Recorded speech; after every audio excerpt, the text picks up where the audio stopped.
খবর 24 সাথে আপনাকে স্বাগত। নতুন নতুন খবর জানার জন্য আমাদের চ্যানেলে চোখ রাখুন। নমস্কার, খবর 24 আপনাদের স্বাগত। দর্শক, গবেষকরা মানুষের বিকাশের প্রাথমিক পর্যায়ে একটা সম্ভাব্য থেমে ওঠা বা পজ বোতাম আবিষ্কার করে মানুষ তাদের বিকাশকে বা বিকাশের সময়কে নিয়ন্ত্রণ করতে পারে কিনা তা নিয়ে দীর্ঘ বিতর্ক হয়েছে। এই নতুন গবেষণায় পরামর্শ দেওয়া হয়েছে যে গর্ভ অবস্থায় এটি ব্যবহার না করা সত্ত্বেও মানুষ ডায়াপজের জন্য একটি সুপ্ত ক্ষমতা ধরে রাখতে পারে। প্রাথমিক মানব জীবন সম্পর্কে আমাদের বোঝার জন্যে অনুসন্ধানগুলির গভীর প্রভাব রয়েছে এবং IVF এর মতো প্রজনন প্রযুক্তি উন্নত করতেও পারা যায়, এটা মাথায় চিন্তা করে। কিছু স্তন্যপ্রায়ী প্রাণীর ক্ষেত্রে ভ্রূণ এবং মা উভয়েরই বেঁচে থাকার সম্ভাবনা উন্নত করতে সাধারণত ক্রমাগত ভ্রূণের বিকাশের সময় পরিবর্তন করা যেতে পারে। ভ্রূণীয় ডায়াপজ হিসেবে পরিচিত এটা। আর এই অস্থায়ী বিকাশগত মন্থরতা সাধারণত ব্লাস্টোসিস্ট পর্যায়ে ঘটে। ভ্রূণ জরায়ুর প্রাচীরের সাথে সংযুক্ত হওয়ার ঠিক আগে এই বিরতির সময় ভ্রূণ মুক্ত থাকে, গর্ভাবস্থাকে দীর্ঘায়িত করে। এই সুপ্ত অবস্থা উন্নয়ন পুনরায় শুরু করার আগে সপ্তাহ বা মাস ধরে বজায় রাখা যেতে পারে, যখন পরিস্থিতি অনুকূল হয়। যদিও সমস্ত স্তন্যপায়ী এই প্রযোজন কৌশলটি ব্যবহার করে না, তবে বিকাশকে থামানোর ক্ষমতা পরীক্ষামূলকভাবে শুরু করা যেতেই পারে।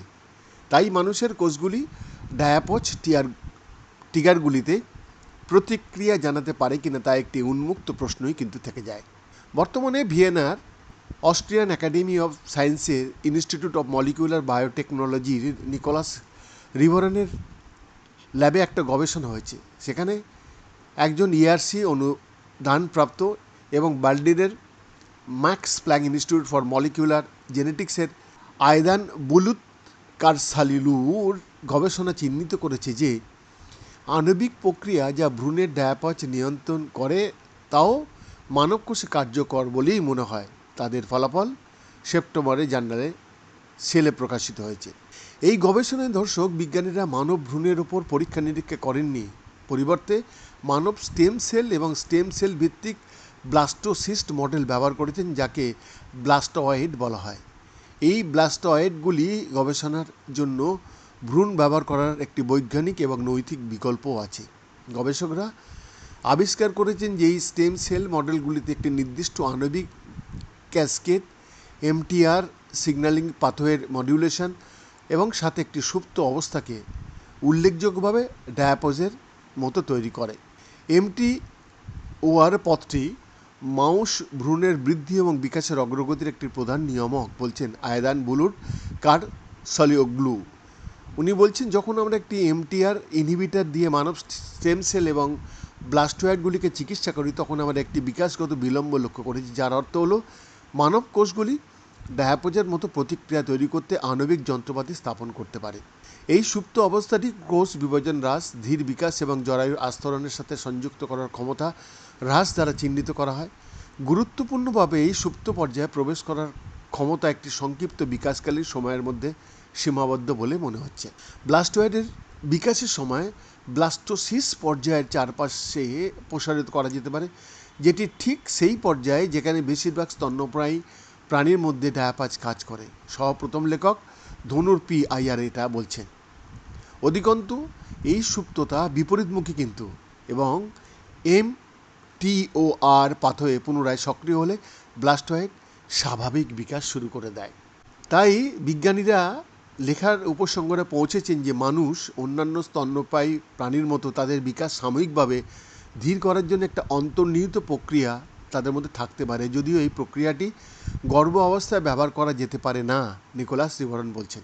এই সম্ভাবনাটি বিবর্তনীয় প্রক্রিয়ার একটি চিহ্ন হতে পারে যা আমরা আর ব্যবহার করি না, যদিও আমরা স্বাভাবিকভাবে সুপ্ত অবস্থায় প্রবেশ করার ক্ষমতা হারিয়ে ফেলেছি। তাই এই পরীক্ষাগুলি পরামর্শ দেয় যে আমরা তবুও এই আভ্যন্তরীণ ক্ষমতা ধরে রেখেছি এবং শেষ পর্যন্ত এটিকে মুক্ত করতে পারি। মৌলিক গবেষণার জন্য প্রশ্ন ওঠে যে মানব এবং অন্যান্য স্তন্যপায়ী কোষগুলি একই বা বিকল্প পথের মাধ্যমে সুপ্ত অবস্থায় প্রবেশ করে এবং একই উদ্দেশ্যে এটি ব্যবহার করে। উদাহরণস্বরূপ, হয় তাদের বিকাশ এবং ইমপ্লান্টেশনকে থামানো বা সময় দেয়া। দলের আবিষ্কারগুলি প্রযোজন ওষুধের জন্য প্রভাব ফেলতে পারে। একদিকে দ্রুত বিকাশের মধ্যে দিয়ে ইনভিট্রো ফার্টিলাইজেশন এর সাফল্যের হার বাড়ানোর জন্য পরিচিত হবে এবং এমটিওআর কার্যকলাপ বাড়ানোর ফলে এটি অর্জন করা যেতে পারে, নিকোলাস বিবরণ ব্যাখ্যা করেন। অন্যদিকে একটি আইভিএফ পদ্ধতির সময় একটি সুপ্ত অবস্থাকে টিকার করা ভ্রূণের স্বাস্থ্যের মূল্যায়ন করতে এবং জরায়ুর ভেতরে আরও ভালো ইমপ্ল্যান্টেশনের জন্য মায়ের সাথে এটিকে সিঙ্ক্রোনাইজ করার জন্য একটি বড় সময় জানাতে পারে।